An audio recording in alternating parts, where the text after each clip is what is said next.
January 10th, 2022 started off just like any other day for Mike Johnson. Around 9:30 in the morning, he showed up to Punch-Out Gaming, a self-described mom-and-pop collectibles shop that he co-owns with his brother Eric in Forest Lake, Minnesota.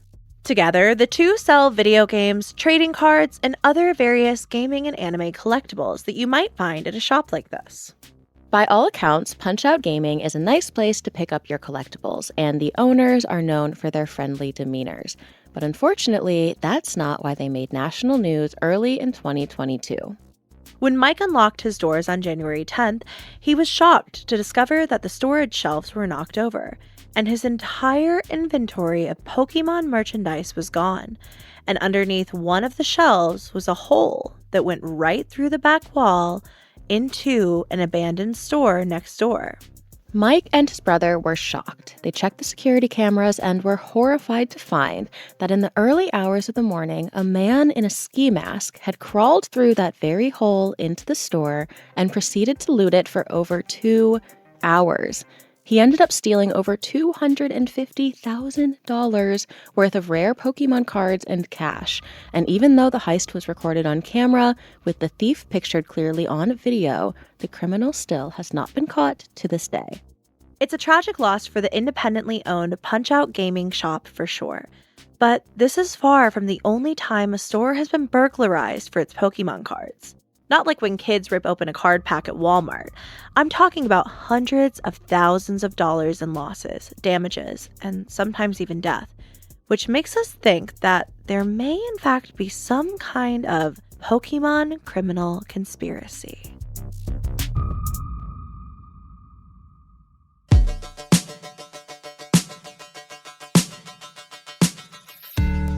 Welcome to Internet Urban Legends, a Spotify original from Parcast. I'm Loey, your friendly neighborhood true believer and Pokemon enthusiast.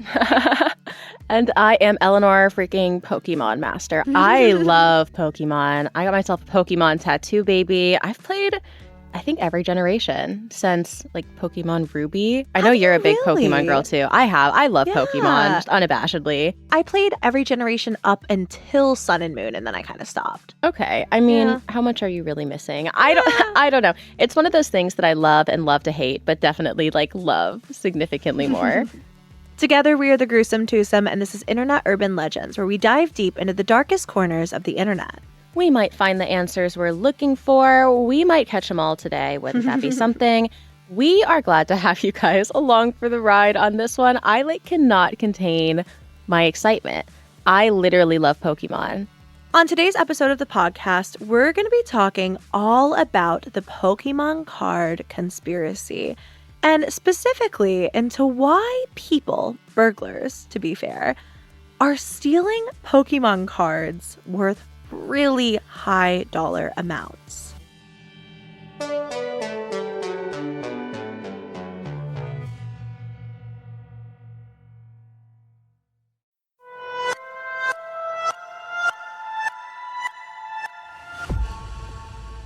So this one is going to be a little different from our normal episodes because as far as I can tell, there isn't like a concentrated conspiracy theory about there being some kind of Pokemon card crime ring on the internet.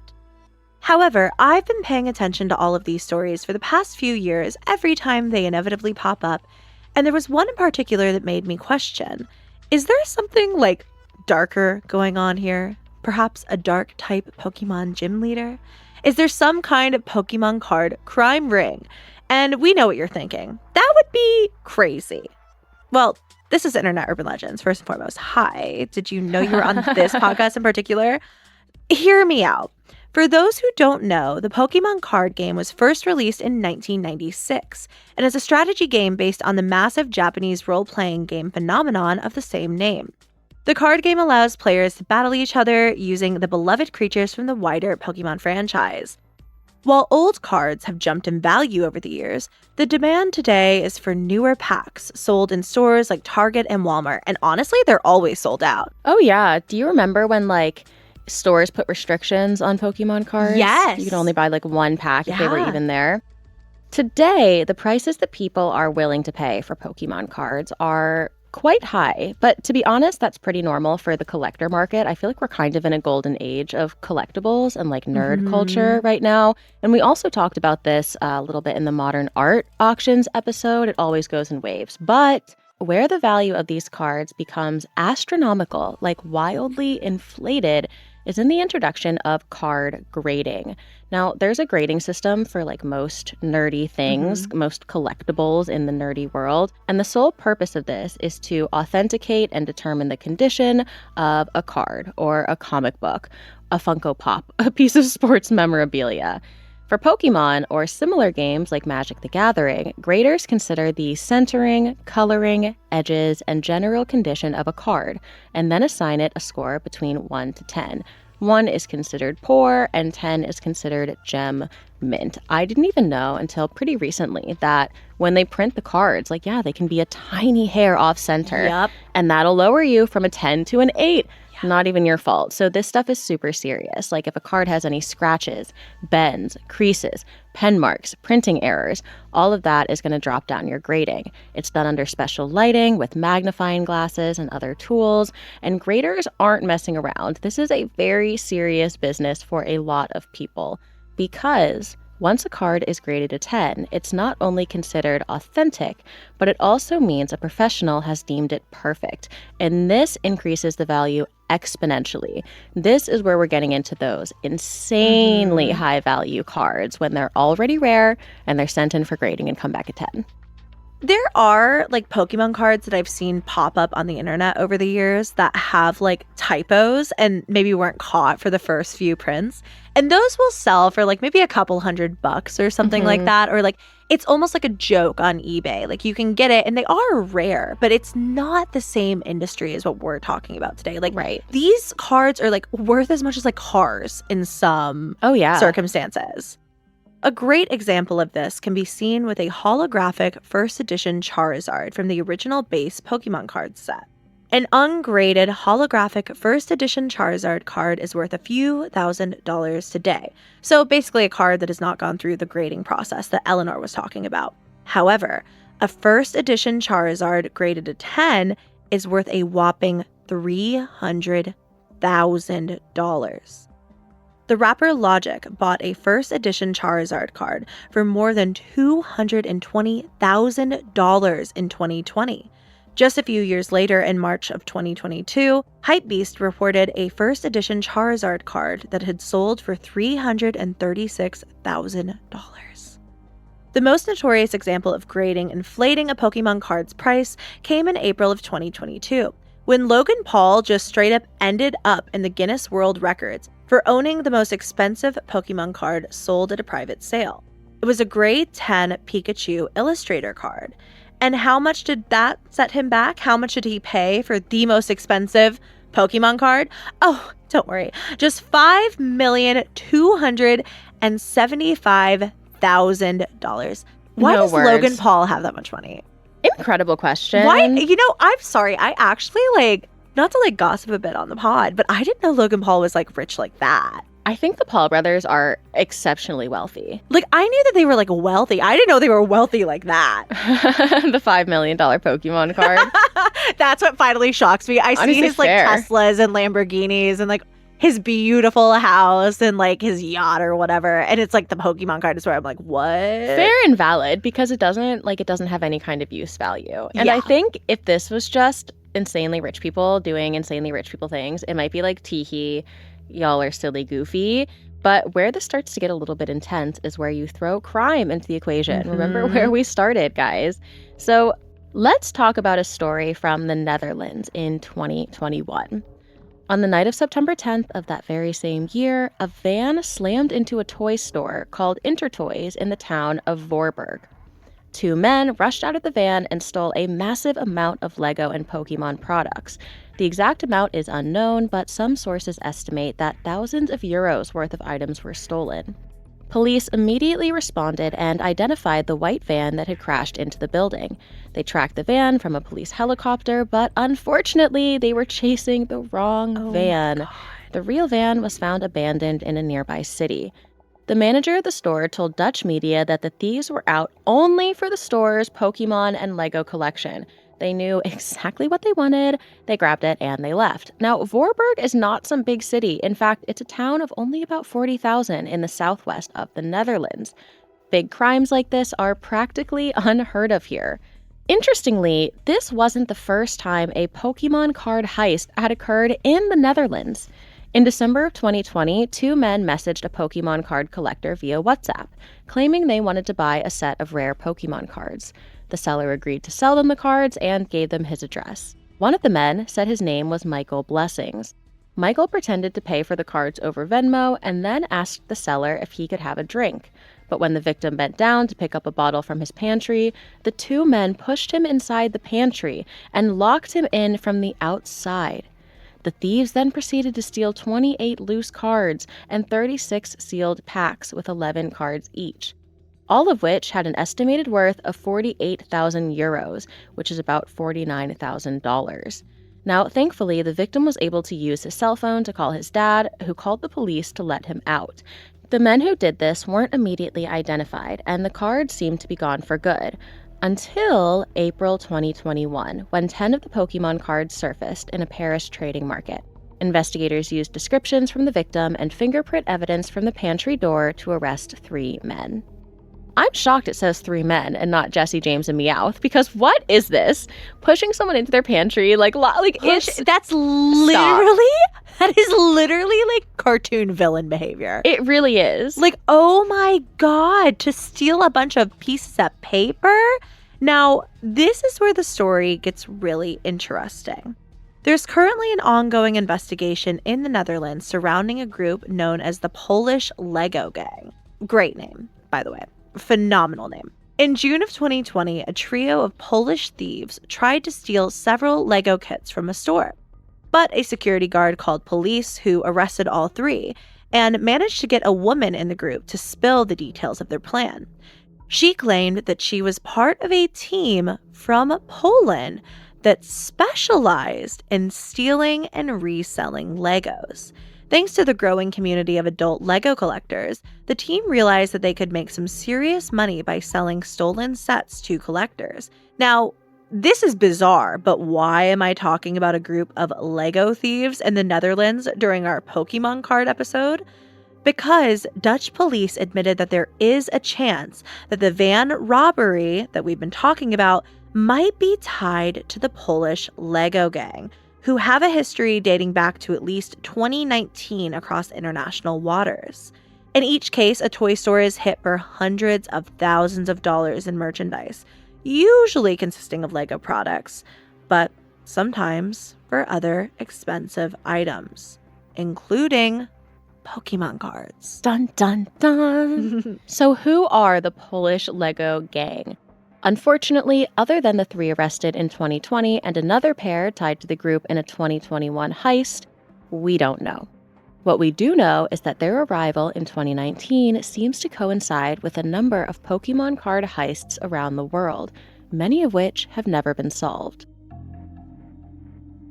Up next, we'll lay out everything we do know about this strange series of crimes. Is there a worldwide Pokémon card crime conspiracy? Are all these criminals going to get away with it? Well, we might just catch them all, and we know we'll get to the bottom of it.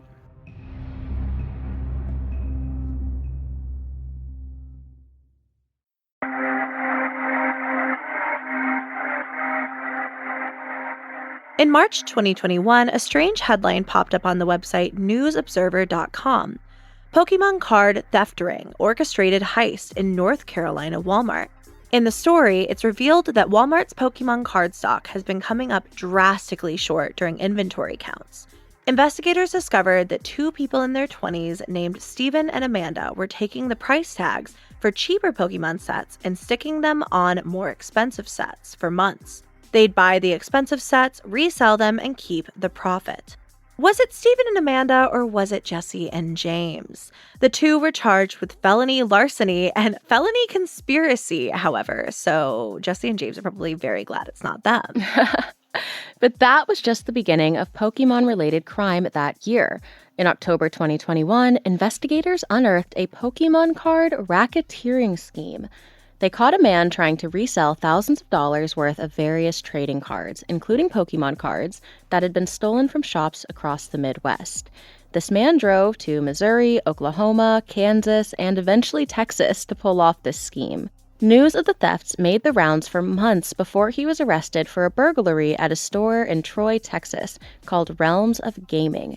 The Troy Police Department had images of the suspect's car and traced the plates to a vehicle registered in Tulsa, Oklahoma. After doing some digging on the suspect, authorities discovered at least 5 other stores had similar break-ins recently. To highlight how big this man's scheme was, at one Missouri store alone, Yeti Gaming in Crestwood, he stole 250 to 270 Pokémon trading cards, ranging in value from $10 to $400 each. Another store in St. Louis County had upwards of $25,000 in Pokémon trading cards stolen. It's like unthinkable amounts of money. It really is. Like, the more that we're talking about this, the more that like they stop sounding like toys. It stops sounding like a fun little game. It's like, oh my God, this is massive amounts of money being stolen. It's literally the equivalent of cash, obviously. It's just like a different form of it. That's nuts. In December 2021, the owner of Trinity Hobby in Ottawa, Canada, turned to Reddit for help with not one, but 2 burglaries at his store involving Pokémon products. In the post, the owner detailed how the store had just opened on November 6th, but was broken into less than 2 weeks later on November 22nd. Since then, the owner amped up security by adding alarms, lights, and grates. But then, on December 6th, the store was hit again. The door was pried open with a crowbar. The post also shares countless HD videos of 2 brazenly unmasked men stealing thousands of dollars of products. Despite the high-quality video, however, these men remain at large. So, with Pokémon cards being an obviously multi-million-dollar industry, it's no surprise that criminals are very interested. But is there a Pokémon card criminal conspiracy that we've been talking about? Again, we don't know for sure. But if there is, it wouldn't be the first time.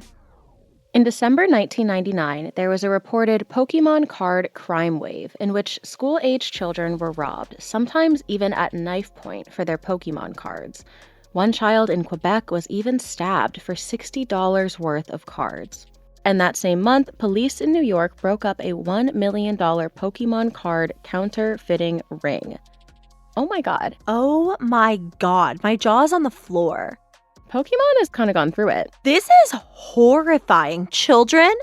Until this point, I've been like, oh, these are really weird adults. These are adults who are trying to make loads and loads of money. Like, oh my God, it is a kid's card game. It's a kid's card game. Lest we not forget.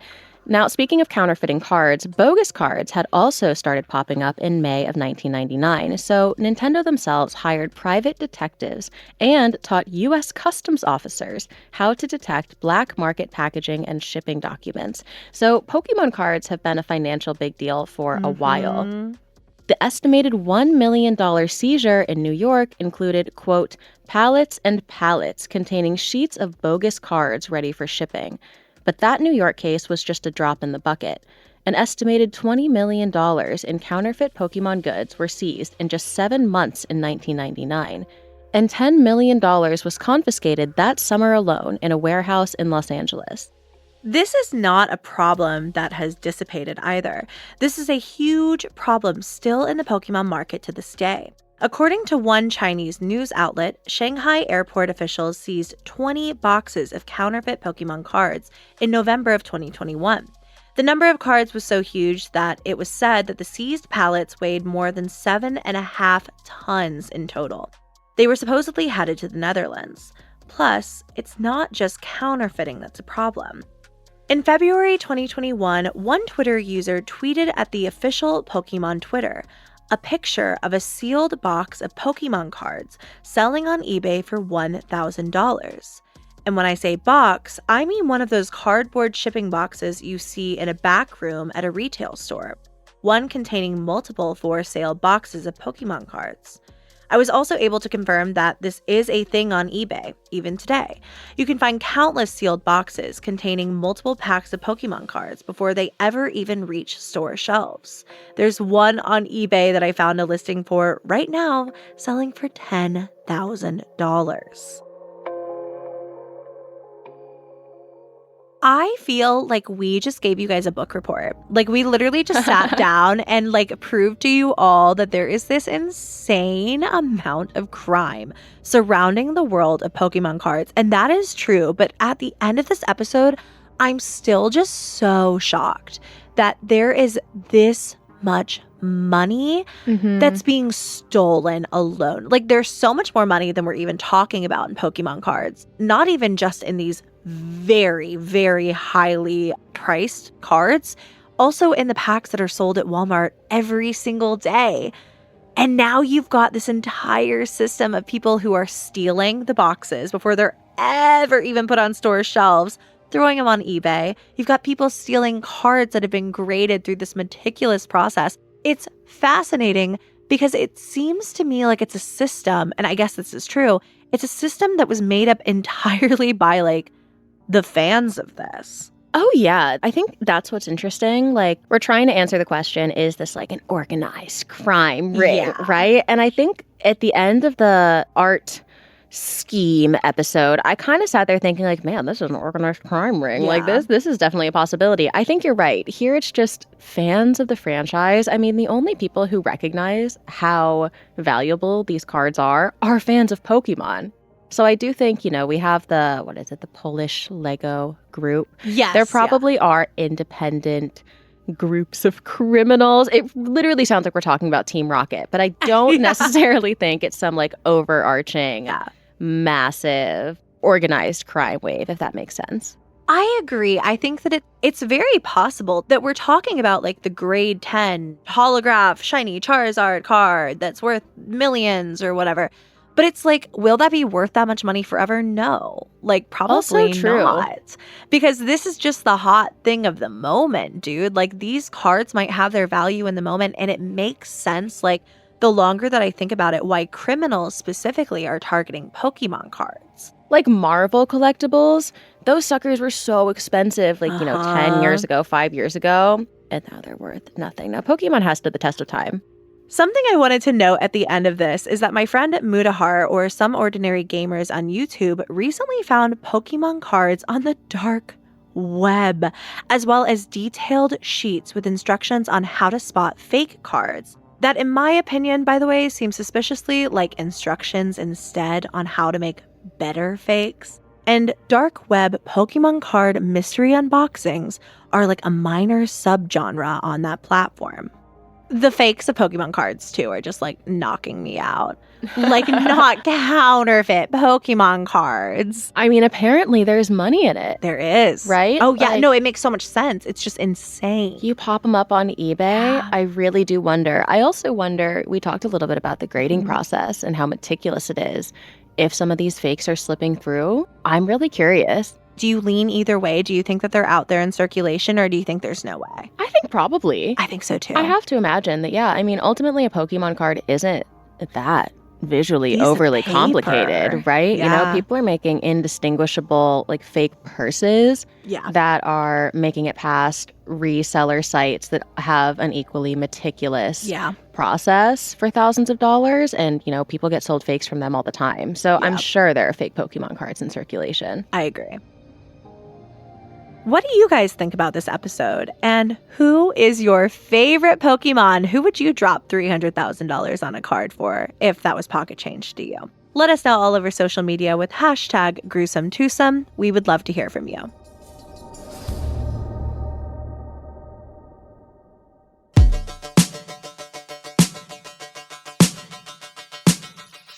Thank you all so much for listening. We are once again your hosts, Loey and Eleanor, also known as the Gruesome Twosome, and we have loved this deep dive into the world of internet urban legends with all of you.